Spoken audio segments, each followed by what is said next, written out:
Meta rriżenja sentejn ilu mill-Parlament, it-tabib Grixti kien ġie interrogat mill-Pulizija. Illum kellhom jgħaddu sentejn sħaħ sabiex jerġa' jissejjaħ mill-Pulizija bl-eks deputat Laburista Jidher Dieħel id-depow tard il-ħamis wara nofsinhar. Rapporti qed jindikaw li Grixti ġie mitkellem mill-Pulizija b'rabta ma' mijiet ta' każi ta' benefiċċji soċjali u ċertifikati fraudolenti illi ngħataw lil numru kbir ta' persuni fejn allegatament ġew msarfa feluf ta' euro illeġittimi.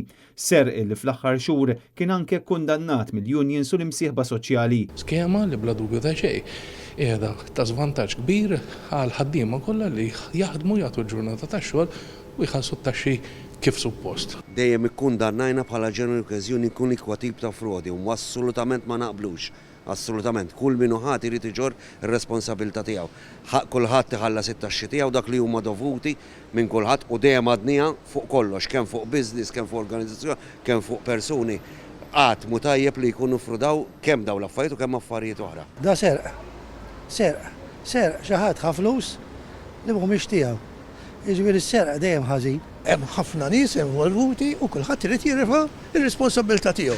Kulħadd irid jirfa' ir-responsabilità tiegħu. Diversi sources velaw li l-Pulizija ħadu statement mingħand l-eks deputat tal-Labor Silvio Grixti hekk kif allegatament huwa provda ċertifikati folots lil nies illi ġeneralment kienu ġejjin minn żoni li l-Partit Laburista u b'saħħtu fihom, partikolarment fin-nofsinhar ta' Malta. ċertifikati li nħarġu firem iffalsifikati ta' tobba waslu biex persuni bdew jirċievu ħlasijiet fix-xahar, pagamenti f'medja ta' 450 euro mid-Dipartiment tas-Sigurtà Soċjali, buħud minn nies li benefikaw diġà tresqu l-qorti fl-aħħar xhur.